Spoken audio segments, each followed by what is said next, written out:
I do want to take a couple of minutes, actually, as the warm-up act, seriously, to get this program started. Hopefully you have all of the materials, and you'll see, I just want to note a couple of things at the outset. One is that all of the bios of the speakers are actually in your materials, so we will not spend a lot of time going into those backgrounds because we really have a very full agenda today. We really want to make sure that we have an opportunity to get to all of those issues. So I would like to actually start the program by introducing the president of Monmouth University, Gray Dimenna.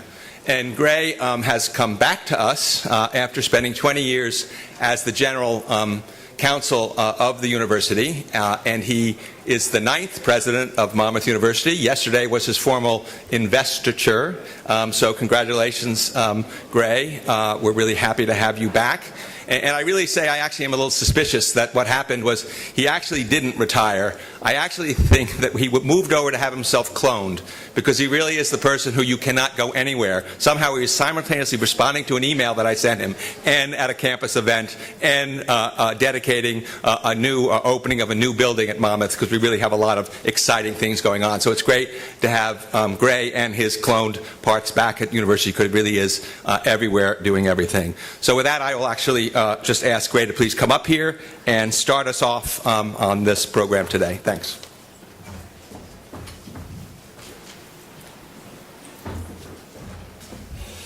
Thank you, Tony. I'm not going to say whether this is me or my clone because I like to keep Tony guessing. So it's my honor and job today to welcome you to our humble abode here at Monmouth University. And if it's your first time here and you're like me, my first time I walked in this building, my jaw dropped. So perhaps it's not so humble. But I do hope that you will find that the nautical murals in the room here make you feel at home. The Blue Ocean Economy 2030 is a fitting theme for Monmouth. We sit just a mile from the beach. Some of our more fortunate students are housed in apartments overlooking the Atlantic Ocean. Wilson Hall, where we are right now, was built nearly a century ago as a private residence for the president of H.W. Woolworth's. Rather amazing that somebody would build a private house this large. And our library was the summer residence for the Guggenheim family. And if you haven't made it over there yet, they called it a cottage, and it's rather large for a cottage. But it's fair to say that the city of Long Branch has seen its economic fortunes ebb and flow over the years. The forum wisely looks beyond the issues of the day to try to understand what the future will bring and understand the issues we will face in 2030 and beyond. Because of our location, Monmouth University feels a special obligation to the Jersey Shore community and its own blue economy, including fishing, recreation, and tourism.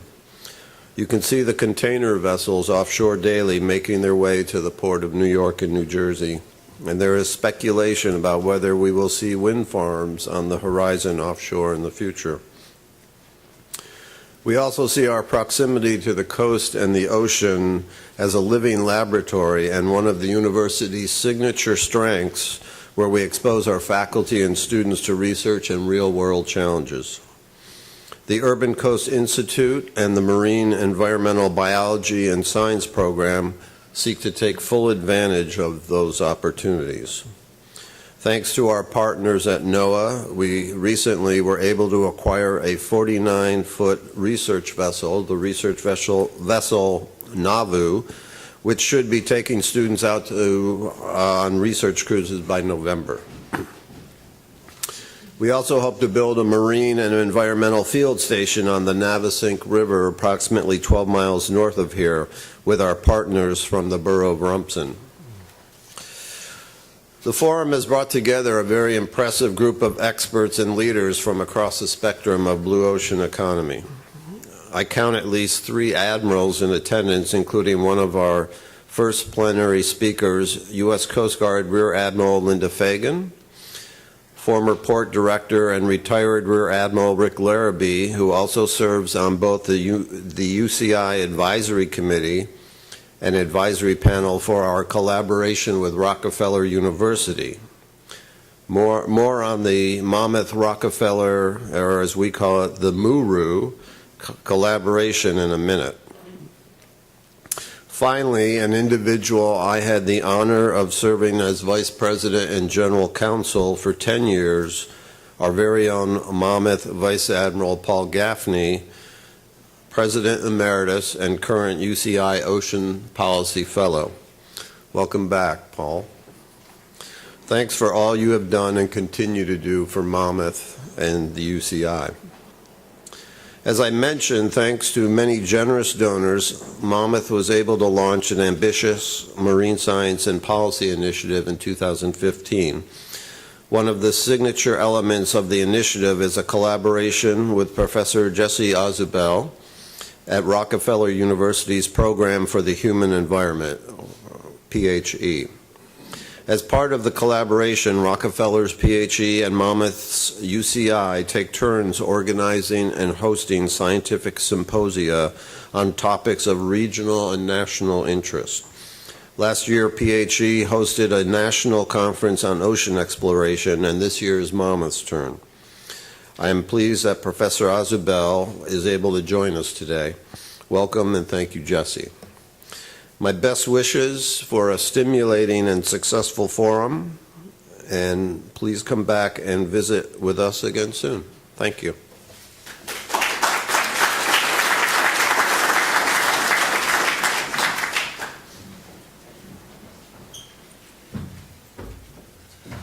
Okay, it's now my job to really move us into the program today and also to keep things moving through the day to be sure that we get through that. As you can see, we have a lot to do. Thank you, President Dimenna, for setting the scene so nicely. And before jumping into the program, a few housekeeping items and initial thoughts.